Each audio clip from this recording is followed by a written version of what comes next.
The first thing I remember is the ceiling. White tiles. Fluorescent lights buzzing above me like something was trapped inside them. There was a smell, that sharp, sterile hospital smell that gets into the back of your throat and stays there. My right shoulder was throbbing.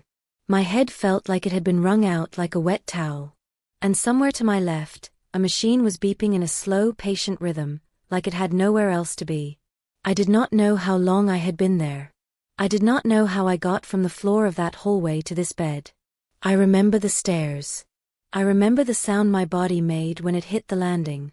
And I remember looking up from the floor and seeing his face, calm, almost calculating, before the panic act started.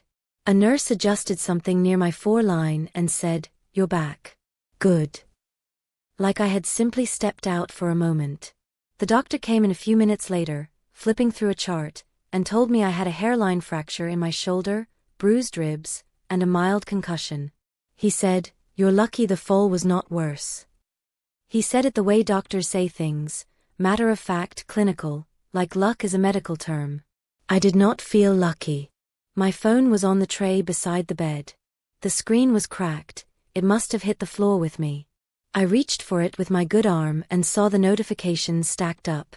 Missed calls from my mother. A few from numbers I did not recognize. And then one text message, from my sister Brianna. I pressed it open before I even thought about it. Because that is what you do with your sister. You open it. You assume it is going to say something like, "Oh my God, are you okay? I am on my way." Instead it said, "Do not contact us again. You have done enough. Stay away from my fiancé." I read it 3 times. And then I put the phone face down on the tray and stared at the ceiling for a very long time. The man who pushed me down those stairs was named Derek Holt. And in 4 days, he was supposed to marry my sister. I need to take you back a little. Not all the way, just enough so you understand how we got here. Because this story does not start at the bottom of those stairs. It starts the way most disasters start, quietly, with a man who smiled too easily. If you're still with me, we're family now. Like and drop where you're watching from below. Brianna and I grew up close. She is 3 years younger than me, and when we were kids, that gap felt like nothing. We shared a room until I was 16. We stayed up past midnight whispering about everything: boys, school, our parents' arguments that drifted through the walls. She was the kind of sister who would give you the last of her snacks and then act like it was no big deal. I loved her fiercely and she loved me back just as hard. But Brianna always needed to be loved in a very specific way. She needed to be chosen. She needed someone to pick her, to want her, to make her feel like she was the only person in any room. I do not say that to be cruel, it is just true. She had been engaged once before in her mid-20s, and when that fell apart she was devastated in a way that scared our whole family. She recovered. She always recovered. But after that, there was this quiet urgency in her whenever she talked about relationships. Like she was running out of time. Like love was a train she kept almost missing. She met Derek at a fundraiser for a children's hospital. He was tall, broad-shouldered, the kind of handsome that photographs well. He worked in commercial real estate and he had that polished way of speaking where everything he said sounded considered, rehearsed, like he had practiced being charming in a mirror. She called me 2 days after they met and said, "Ren, I think this one is different." That is my name, Ren Calloway. And when she said it like that, with that particular brightness in her voice, I wanted to believe her. The first time I met Derek was at a dinner at my parents' house in Columbus. He brought wine, complimented my mother's cooking, asked my father thoughtful questions about his career. He was attentive to Brianna in that performative way, touching the small of her back, filling her glass before she asked. Everyone at that table was charmed. I was almost charmed. Almost. It was small things at first. The way he redirected conversations back to himself so smoothly that you almost did not notice. The way he looked at me sometimes, not rudely, but with this faint assessment, like he was measuring something. One time I made a joke at the dinner table and Brianna laughed and he laughed a half-second too late, like he had decided to. And another time when I called Brianna to make plans for the weekend and she cancelled because Derek had already made other plans for them, and when I mentioned it gently she said, "He just likes when we have time together, just the two of us." Is that so bad? I said no.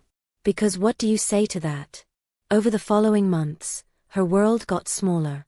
Her friend group, the women she had known since college, started complaining that she was unreachable. She stopped coming to our monthly family dinners when Derek had conflicts. She started framing everything through his preferences. Derek does not really like that restaurant. Derek thinks that show is kind of a waste of time. She was not a puppet. She was in love.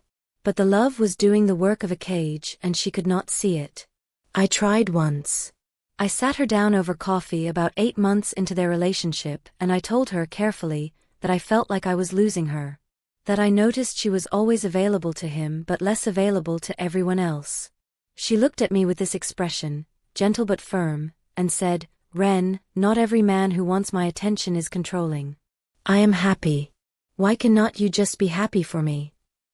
I dropped it. I should not have. But I dropped it. He proposed 6 weeks later. She called me crying, but the good kind of crying, the overwhelmed kind. And I told her congratulations and I meant it, because she was my sister and I loved her and I wanted to be wrong about him. I wanted to be the bitter, overprotective sister who had misjudged a perfectly decent man. I was willing to be that person if it meant she was safe and happy. The engagement dinner was at a restaurant in downtown Columbus called Fenwick's, the kind of place with dim lighting and cloth napkins and a wine list that takes 10 minutes to read. It was family and a few close friends. 23 people around a long table. My parents were glowing. Brianna was in a deep blue dress and she looked genuinely radiant. Even I felt something loosen in my chest when I saw her. Derek was at the head of the table doing what Derek did, working the room, landing jokes, being exactly who everyone wanted him to be. The trouble started about an hour in. I had stepped away from the table to use the restroom, and on my way back I passed the small corridor near the coat check. Derek was there, on his phone, his back to me. I was about to keep walking when I heard him say a name, a woman's name, said in that low, particular tone that has no professional context. I slowed without meaning to. He turned around and saw me. He ended the call. We looked at each other. He smiled. It did not reach his eyes. "Ren," he said. "Having a good time?" "Who was that?" I asked. I do not know why I asked. The words came out before I processed them. His jaw tightened. Just slightly. Just enough. "A colleague," he said. "Closing a deal. You know how it is." "Sure," I said. I walked back to the table and sat down. My heart was beating faster than it should have been. I told myself I was projecting. I told myself that a man on a work call in a restaurant corridor was not evidence of anything. I drank some water and tried to let it go. But Derek had not let it go. About 20 minutes later, as the appetizers were being cleared, he appeared at my elbow and said quietly, "Can I talk to you for a second?" "Just in the back hallway. I want to clear the air about earlier." His voice was casual. Friendly, even. So I said okay. I followed him back to that same corridor. The moment we turned the corner and the noise of the restaurant muffled around us, his whole demeanor shifted. Not dramatically. Just enough. The warmth drained out of his face and he looked at me steadily and said, "I do not know what you think you heard, but you need to stay in your lane. This is Brianna's night and I would really hate for you to ruin it with your assumptions." I felt something cold move through me. "I did not say anything to anyone," I said. "Yet," he said. "Derek. You have never liked me," he said. It was not a question. "And I get it. You have this idea that you are protecting her. But what you are actually doing is inserting yourself into something that is none of your business. So I am going to need you to smile, go back to that table, and stay out of my relationship." I stared at him. And then I said, "Or what?" That was when he grabbed my arm. His hand closed around my forearm hard, not a grip, a clamp, and I pulled back instinctively. The pull unbalanced us both. He shoved. One sharp, aggressive push to my chest, and I was at the top of a short flight of stairs that led down to the lower level of the restaurant, the stairs I had not even registered were there, and then I was not standing anymore. I hit the first step with my shoulder. Then the landing. Then I stopped. There was a moment of total silence. The kind where your brain has not caught up yet. And then there was noise, shouting footsteps, my mother's voice saying my name in a way I had never heard her say it. Derek was already back at the top of the stairs. He was running a hand through his hair. He looked shaken, or performing shaken, I still cannot tell the difference. And he said, loudly enough for the people rushing toward us to hear, "She came at me.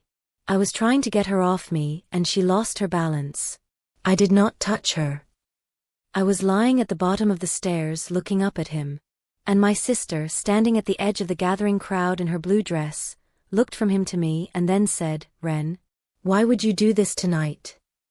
If you have made it this far, you already know this story is getting good. Drop where you are watching from in the comments and do not forget to subscribe." They called an ambulance. I remember very little of the ride. I remember a paramedic asking me questions and me answering them and not being sure if I was answering correctly. I remember arriving. I remember the ceiling tiles I told you about. And then I remember the text. "Do not contact us again. You have done enough. Stay away from my fiancé." In the hospital bed, with my shoulder in a sling and my ribs taped and my phone face down on the tray, I made a decision. Not a dramatic one. Not a loud one. It was the quietest decision I have ever made in my life. I decided that I was not going to fight this in the way that they expected me to fight it. I was not going to call Brianna screaming. I was not going to post anything. I was not going to walk into my parents' house and demand that someone believe me. I was going to be still. And I was going to be careful. And I was going to collect every single piece of what actually happened until I had enough that no one on earth could argue with it. My friend Petra, short for Petronella, a name she hated, picked me up from the hospital the next morning. She had driven 2 hours from Cincinnati the moment I called her from the ER the night before. She showed up with a coffee and a look on her face that told me she was furious in the contained, purposeful way that only truly loyal people are furious on your behalf. She did not say much in the car. She just drove. When we got to my apartment, she sat with me at the kitchen table while I made a list. Medical records from the hospital, I would request copies. The restaurant, Fenwick's, had a reputation for good service and good security. I had noticed cameras near the coat check area. I needed to find out who managed their security footage and how long they kept it. I needed to think about who else had been in that corridor, or near the stairs, or anywhere close enough to have seen something. I also needed to think about who had been recording. Because here is the thing. When it happened, when people came rushing over, there was that moment at modern gatherings where half the room has a phone in their hand without even deciding to reach for it. I had not processed it in the moment. But lying in the hospital bed, replaying it, I thought I had seen a light. The glow of a screen. Someone near the crowd, angled toward the stairs. I did not know who. I did not know what they had captured. But it was a thread. The family group chat exploded over the next 2 days in the way family group chats do when something too big to process happens, messily, sideways, with everyone performing a version of themselves they thought was appropriate. My aunt wrote a long message about the importance of family unity during joyful occasions. My cousin asked twice if I was physically okay and then went quiet when Derek's version of events circulated. My mother called me once and it was a painful conversation, full of long pauses and careful language. She did not say she believed Derek. She also did not say she believed me. She said she hoped I was healing and that she loved me and that she thought it would be best if everyone had some space. My father did not call at all. Brianna posted on her Instagram 4 days after the dinner, a photo of herself and Derek from what looked like a wine tasting, arms around each other, laughing. The caption said, "Grateful for a man who protects my peace. Life is too short for energy that dims your light. Choosing joy." No names. No direct call-out. She did not need names. Everyone who followed her knew exactly what it meant. And the comments, the supportive "You go girl" comments from people who only had one side, landed like small weights on my chest. I did not comment. I did not react. I closed the app. Derek, I later learned from Petra, had been actively working the narrative in private. He had spoken to my uncle at length. He had reached out to two of my parents' oldest friends. He was systematic about it, which, looking back, should have told me everything about how much practice he had had at this. What he did not know was that I had reached out to the events coordinator at Fenwick's restaurant 2 days after the incident, explained that I had been injured on the premises, and asked about their security footage policy. The woman I spoke to was professional and careful and told me that they retained footage for 30 days and that any request for footage related to a personal injury would need to come through proper channels.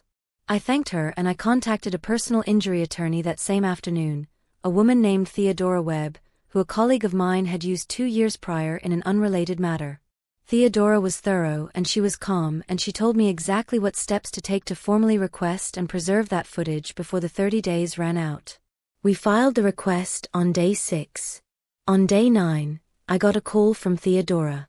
The footage from the corridor and stairwell area has been preserved, she said. You need to come see it. I drove to her office the next morning. I sat in a chair across from her desk and she turned her laptop toward me and pressed play.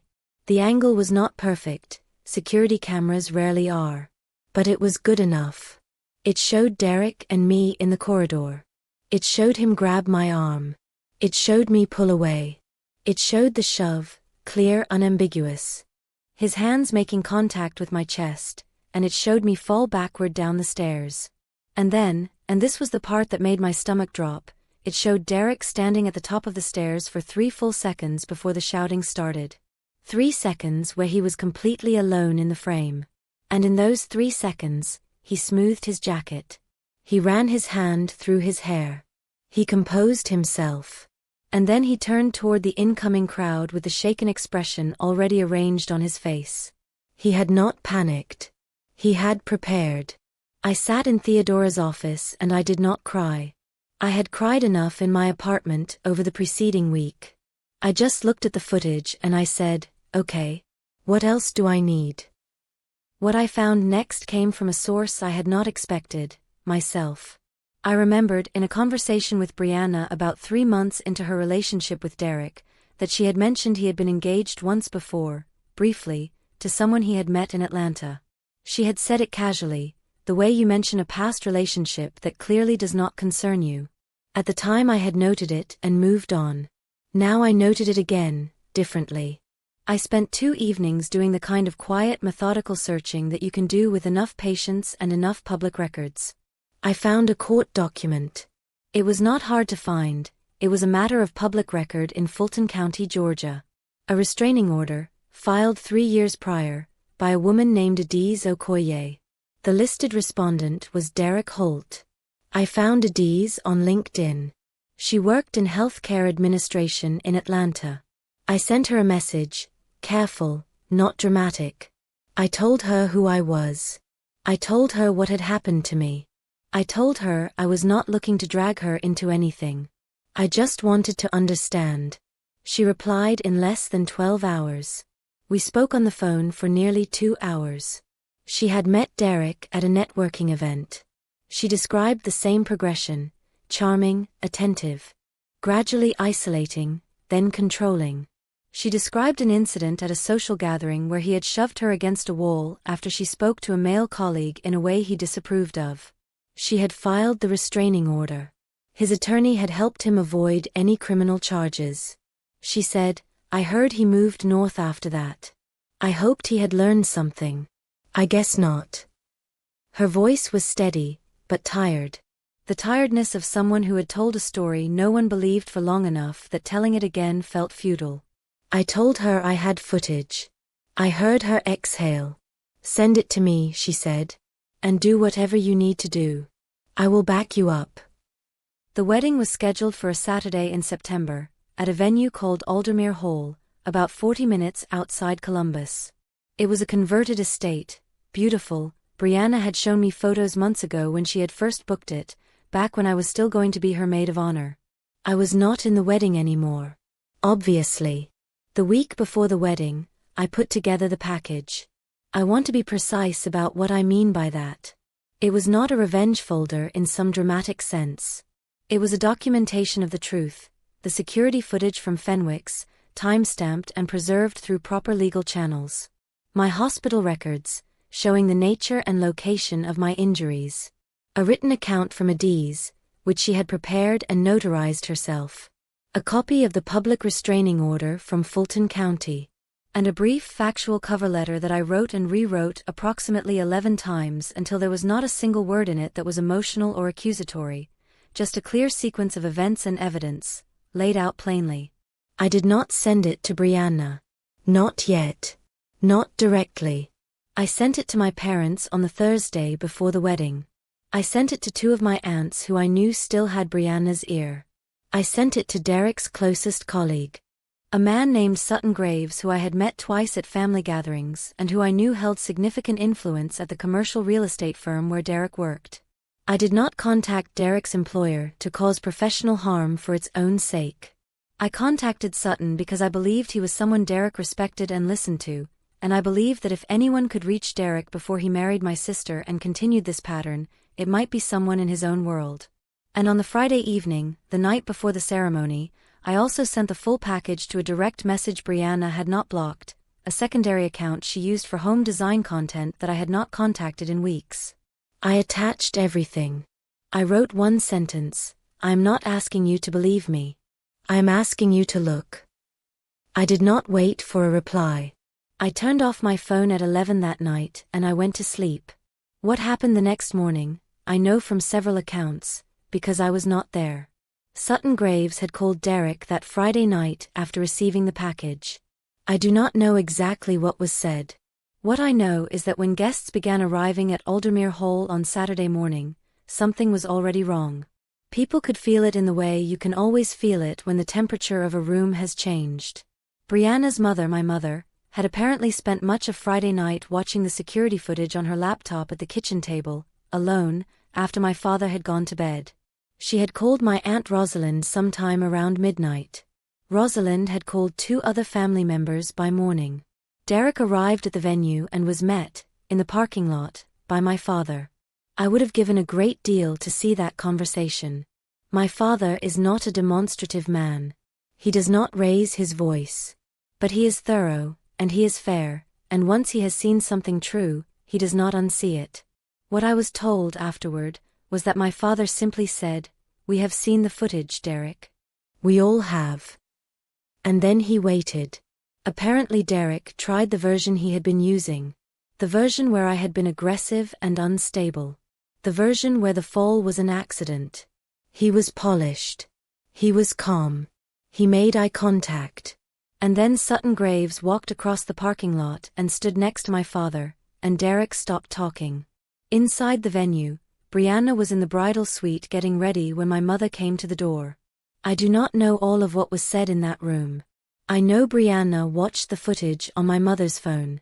I know that when she saw the 3 seconds, the jacket smoothing, the hair, the composed expression arranged before anyone arrived, she sat down on the edge of the settee and did not speak for a long time. Derek, when confronted by multiple family members in the parking lot, did what he always eventually did when the performance failed: he cracked. He raised his voice. He called me names I will not repeat here. He told my father that my sister would regret this and that he was not going to stand around being accused by a family of hysterical women. He said it in the parking lot of Aldermere Hall, with guests arriving around him, loudly enough that 3 separate people heard and later confirmed exactly what he had said. He got in his car and he left. The wedding did not happen. 3 days later, on a Tuesday afternoon, I heard a knock at my apartment door. I opened it. Brianna was standing in the hallway. She was not dressed up. She had her hair pulled back and she looked like she had not slept properly in days, which I understood completely. Her eyes were red-rimmed, but she was not crying. She was past the immediate crying, in that hollow stage that comes after. I stepped back from the door. She came inside. She stood in the middle of my living room and looked around, like she was taking stock of a place she had been 1,000 times but was seeing differently now. "You should have told me," she said. I looked at her for a moment. And then I said, "I tried. You told me to stay away." She flinched. It was a small movement, but I saw it. "I know," she said quietly. "I know I did." She sat down on my couch and I sat in the chair across from her and we were quiet for a little while. Outside, the September afternoon was doing what September afternoons do in Columbus, gray and gold at the same time, the light going sideways. I thought about all the things I could say. All the things I was owed, arguably. All the ground I could take back right now if I wanted to. I did not want any of it. He had done it before, I said eventually. Before you. There was another woman in Atlanta. She filed a restraining order. Brianna closed her eyes. He targets women who love hard, I said. He finds someone who wants to be chosen more than anything. And then he uses that. It is not about you specifically. It is a pattern. You are not weak for falling for it. He is very good at what he does. She opened her eyes and looked at me. I told you to stay away from my fiancé while you were in the hospital, she said. Her voice broke a little on the last part. I sent you that text and you were in the hospital. Yes, I said. Why did you not just send me the footage right away? Why wait until? Because you had told me to stay away, I said again. Calm. Not cold. Just steady. I respected that. I was not going to force anything on you. I gathered the truth, and I waited until there was enough of it that you could not argue with it. And then I gave it to you. She looked at me for a long time. You saved me, she said. And here's what I will tell you about that moment. It was not triumphant. It was not the scene in a movie where the music swells and the right person finally says the right thing and everything feels clean. It was just my sister, sitting on my couch, understanding something too late but not so late that it could not matter. And me, sitting across from her. Still in a shoulder sling, still quietly tender in all the places the fall had hit. I said, "You are going to be okay." She nodded. I think she believed me. I think she needed to. Here's what I know now, from the distance of several months. Derek Holt is gone from our lives entirely. Sutton Graves, I learned, did take the documentation to the firm's HR department, not at my request, but at his own. What happened professionally, I do not know and I will not claim credit for. Adiz Okoye and I still talk occasionally. She told me recently that she felt something close to release when she heard how it had ended. I told her I understood. Brianna is in therapy. She is doing the work of understanding why she had been so willing to disbelieve her own instincts, and the instincts of people who loved her. It is slow. It is not linear. Some days she calls me and she sounds like herself, bright and funny and sharp.